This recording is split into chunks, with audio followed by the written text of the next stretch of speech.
한번 디테일하게 제가 비교해서 보기 쉽게 표로 만들었습니다. 이야, 이거 만드느라 좀 빡세긴 했습니다. 그래서 공원을 품은 아파트가 분양을 기다리고 있습니다. 바로 성남 개발의 이정표인 산성역 자이 프루지오입니다. 안녕하세요. 여러분은 부자의 길로 인도하는 바른길 부동산 추준욱입니다. 성남이 하루가 다르게 변하고 있습니다. 그 변화의 대장주로 등극을 하고 있는 산성역 자이 프루지오 아파트에 대해서 한번 알아보도록 하겠습니다. 오늘은 그 첫 번째 시간으로서 특별 공급, 일반 공급에 대해서 디테일하게 알아봄으로 해서 당첨자로 가는 길을 한번 찾아보도록 하겠습니다. 또한 이거를 잘 알아두면 부적격자로 탈락될 리도 없겠죠. 그럼 한번 출발해 볼까요?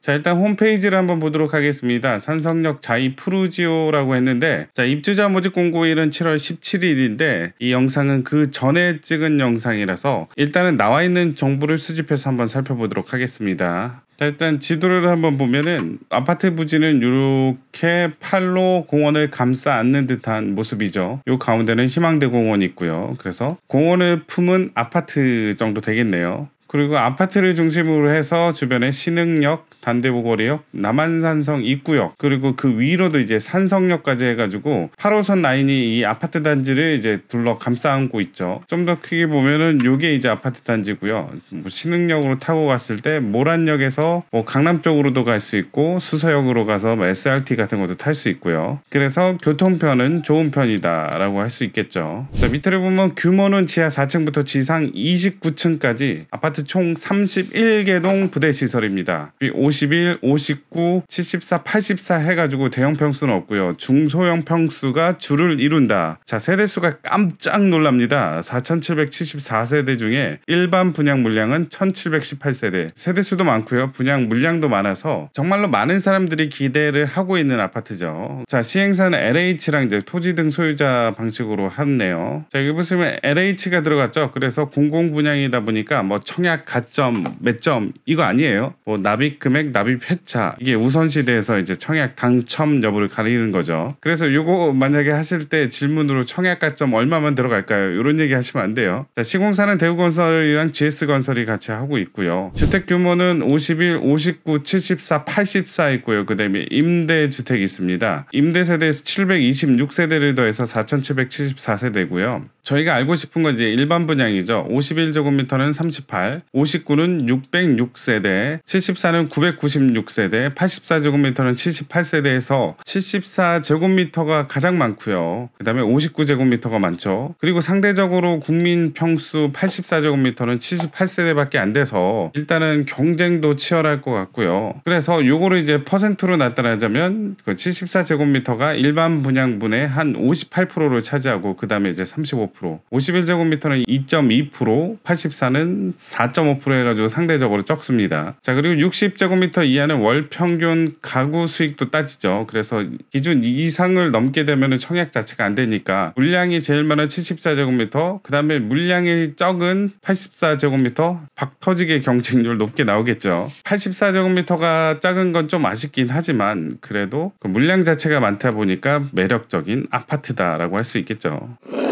성남이 예전부터 인기가 많았던 요인 중 하나가 강남으로의 접근성이 좋다. 그리고 강남 근처에 있다는 점을 좀 특혜로 봤었죠. 8호선을 타면 바로 위로 올라가서 송파, 그 다음에 위쪽으로 잠실까지도 갈 수 있고요. 그 다음에 이제 모란역으로 가면은 수서역을 걸쳐서 이제 도곡, 그 강남 쪽으로도 갈 수 있다는 점이 최고의 매력으로 다가선 거죠. 크게 강남 쪽으로 이동, 송파, 위례, 그 밑으로 판교까지 그 교통을 이용하는데 뭐 어려움이 없다라는 거죠. 그리고 주변에 희망대 공원, 그 다음에 그 옆에 희망대초, 성남초, 성남북초 해가지고 근처에 뭐 이마트, 롯데시네마, 과천대학교 해가지고 단지 주변에 이제 알차게 들어선 느낌이 나는 거죠.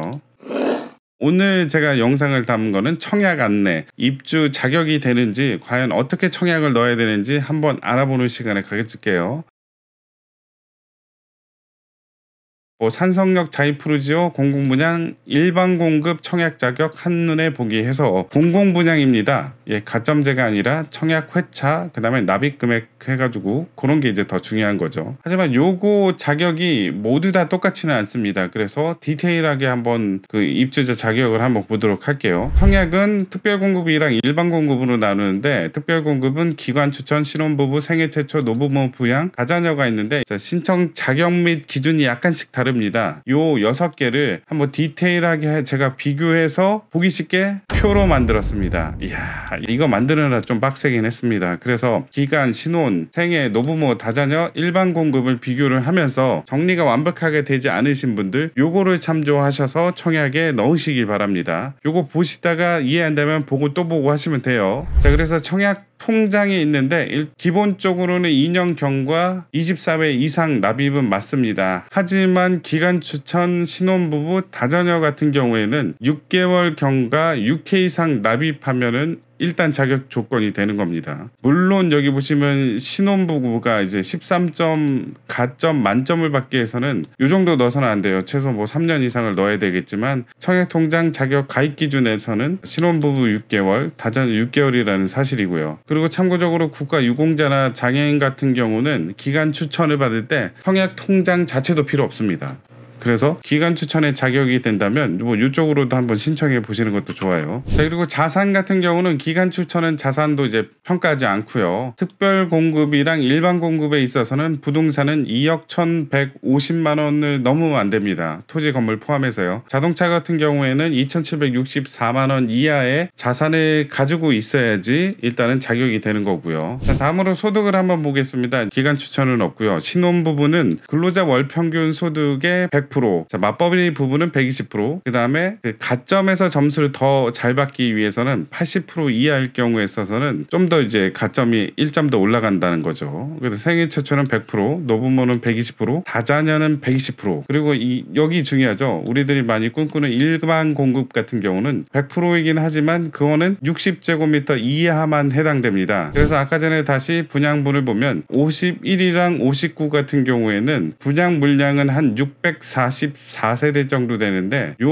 물량은 근로자 월평균 소득 100%를 넘으면 자격 조건이 안 된다라는 거죠. 자, 그리고 다음으로 청약 신청자를 보면 신혼부부는 세대 구성원, 남편이나 아내 둘 중에 한 명이 이제 청약 신청을 할 수 있다는 얘기고요. 상위 최초는 세대주, 그 다음에 노부모도 세대주, 다자녀는 세대 구성원이 되겠고요. 그 다음에 일반 공급도 세대 구성원이 할 수 있지만 세대주가 할 경우에 1순위 청약을 받을 수 있다는 사실이고요. 그래서 실질적으로는 이제 일반 공급은 세대주가 해야 되겠죠. 청약 신청하는 경우에 있어서도 이제 자격 요건이 있는데요. 자, 혼인기간이 7년 이내 신혼부부나 예비 신혼부부, 한부모 가정 같은 경우에만 신혼부부 특별공급에 신청을 할 수가 있고요. 생애 최초 같은 경우는 자축액이 600만 원 이상이야 이제 신청을 할 수가 있습니다. 노부모 부양 같은 경우에 있어서는 만 65세 이상 직계 존속, 배우자 직계 존속도 포함해서 3년 이상 계속 부양을 해야지 노부모 부양 특별 분양의 자격 조건이 됩니다. 다자녀 같은 경우에 있어서는 만 19세 미만의 자녀인데요. 태아랑 입양아를 포함해서 3명 이상일 경우에 다자녀 특별 공급에 신청할 수 있고요. 그 다음에 일반 공급은 뭐 세대주가 1순위니까 세대주가 신청을 그냥 하면 되겠고요. 하지만 요거 신청하는데 또 유의사항이 있죠. 신혼부부에서 일반 공급까지도 신청자 본인의 일반 공급 신청 시 이제 부적격이라는 얘기입니다. 이게 무슨 말이냐면 특별 공급에 신청한 사람은 일반 공급에도 신청을 할 수가 있죠. 하지만 이 신청자가 다르면 안 됩니다. 만약에 신혼부부로 예를 들자면 신혼부부 특별 공급은 남편이 신청을 하고 그 다음에 일반 공급은 부인이 신청을 했다면 요거는 안 된다는 거예요. 특별 공급은 남편이, 일반 공급도 남편이는 가능한데 특별 공급 남편이, 일반 공급은 아내가 신청하면 부적격자로 안 된다는 얘기죠. 자, 당첨자 선정 방식에 있어서 일단 신혼부부는 당해 지역 2년 이상 거주자는 우선이고요. 그리고 디테일하게는 입주자 모집 공고를 보고 나서 다시 설명을 하도록 하고요. 거죠. 그리고 이 사람 중에 경쟁을 하돼 가지고 1순위는 누구냐? 혼인 중에 자녀를 출산하여 미성년이 있는 부부나 6세 이하의 한부모 가정에 있어서는 1순위를 주겠다라는 거고요. 자, 여기서도 경쟁이 있으면 이제 가점제로 운영을 하는데요. 13점 만점 중에 고득점자를 대상으로 뽑습니다. 가점제 13점 만점은 뭐 디테일하게 어떤 내용이 있을까 한번 보면은, 자, 여기 나와 있죠. 가구 소득, 자녀 수, 그다음에 거주 기간, 뭐 저축 납입 획수, 혼인 기간이나 자녀의 나이 둘 중에 하나 선택할 수 있어서 총 배점은 13점이고 이 점수가 높은 순서로 일단 당첨이 된다는 얘기고요. 그래서 일단 신혼부부 특별 공급의 자격 기준에 있어서는 뭐 6개월 6회 납입하면 기준이 되겠지만, 그렇게 된다면 이 가점에서 밀리게 됩니다. 왜냐면 저축 납입 횟수가 24회 이상의 경우에서 3점을 받기 때문에 일단 최소 기준으로서는 이제 당첨되기가 힘들다는 얘기죠. 자, 그렇다면 점수가 높으려면 어떻게 해야 되겠죠? 소득이 적고 자녀는 많고 해당 지역에 거주는 오래 하고요. 저축 납입 횟수도 많아야 되고요. 혼인 기간은 상대적으로 3년 이하로 짧아야지만 신혼부부 특별 공급 당첨될 확률이 높아진다라는 얘기죠. 생애 최초를 한번 보면 당첨자 선정 방식은 일단은 거의 비슷합니다. 당해 지역에 있어서 일단 우선권을 주고요. 경쟁이 치열하다 그러면 추첨제로 들어갑니다. 실질적으로 이제 신혼부부보다는 이제 생애 최초가 훨씬 당첨될 확률이 높다. 왜냐면 요거는 이제 13점 만점에서 이제 점수가 높은 순으로 당첨이 되지만, 요거는 이제 보시면 요런 복잡한 거 안 따지고 그냥 추첨제라서 어떻게 보면 좀 더 심플하고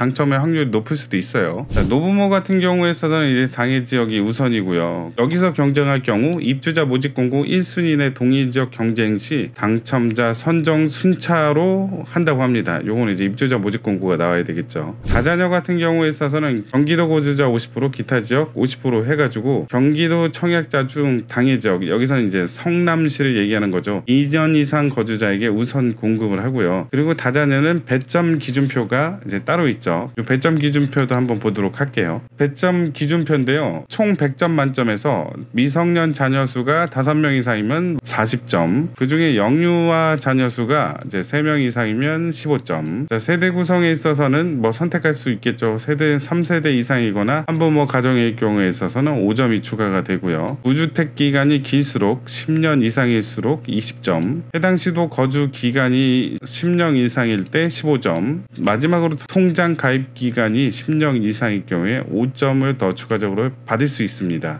다자녀 같은 경우는 6개월경과 6회 이상 납입이면 이제 조건이 충족이 되지만, 요 배점 기준에 나와 있다시피 통장 가입 기간이 길수록 유리합니다. 자, 신혼부부도 똑같았죠. 통장 가입 기간이 길수록 유리하다. 자, 마지막으로 일반 공급을 한번 보도록 하겠습니다. 일반 공급 같은 경우는 이제 단계별로 선정을 하는데요. 일단은 성남시 2년 이상 계속 거주자에게 우선 공급을 하고요. 이 중에 이제 경쟁을 하게 되면 순위별 자격 요건으로 들어가는 거죠. 그래서 1순위랑 2순위로 나누고요. 1순위에서 또 경쟁을 하게 되면 이제 세 번째로 선정 순차로 들어가게 되는 거죠. 그래서 일단 성남시 우선, 두 번째 1순위 같은 경우는 통장에 가입하여 2년이 경과되고 매월 약정 금액이 24회 이상 납입하신 분, 그 다음에 무주택 세대주 구성원 중 세대주, 그 다음에 5년 이내 과거 기록이 없는 자 가 1순위가 된다는 얘기죠. 여기서 경쟁을 하게 되면 이제 여기 순차로 넘어가는데, 순차 같은 경우에 있어서는 3년 이상의 기간 무주택 세대 구성원으로서 저축 총액이 많은 분을 이제 순차적으로 선정을 한다는 거고요. 그 나항은 저축 총액이 많은 분이라고 써 있습니다. 그래서 자, 청약 통장을 매월 최대 10만 원까지만 인정을 한다는 겁니다. 그래서 50만 원 넣어도 10만 원 인정을 하고요. 30만 원 넣어도 10만 원까지만 인정을 한다는 겁니다. 그 청약 통장을 매달 10만 원씩만 넣어라라는 얘기가 여기서 나오는 거죠. 그렇다면 내가 매달 2만 원씩 넣었다. 그럼 매달 10만 원 넣으신 분한테 이제 경쟁에서 밀리게 되는 거죠. 무조건 10만 원으로 늘려야 됩니다. 그래야지 공공주택에 있어서 당첨될 확률이 훨씬 더 높아지는 거죠. 자, 공통사항이 있죠. 이거 한번 보면은 일단 무주택자여야지 이제 신청이 가능하고요. 1주택인데 뭐 2순위로 살 수 있을까요? 예, 없어요. 두 번째로 특별공급이랑 일반 공급은 할 수 있지만 A가 특별공급했는데 B가 일반 공급을 할 수 없다는 얘기죠. 만약에 그렇게 안 해가지고 당첨이 된다면 부적격자로 아파트 날아가는 거죠. 공통사항으로는 수도권 거주자인데 성남시에 거주한 사람은 우선적으로 배정을 받는다는 거고요. 누누이 말씀드렸다시피 청약에 당첨되기 위해 확률을 높이는 방법은 당해 지역에 2년 이상 거주를 해야지 확률이 확 올라간다는 거죠. 과거 5년 이내 당첨된 자 및 그 세대에 속한 분도 신청할 수 없다라는 얘기라, 그래서 요즘 청약은 시간과의 싸움이다, 정보와의 싸움이다라는 거니까 내가 청약 동장을 조금 넣고 있다, 아니면 청약 가입 기간이 짧다 싶으면 일단 금액을 올리고 꾸준하게 한번 넣어보시길 바라겠습니다. 그렇다면 다음번에는 확실히 기회가 더 올 테니까요. 이 영상이 마음에 드셨다면 구독, 좋아요 부탁드리겠습니다. 감사합니다.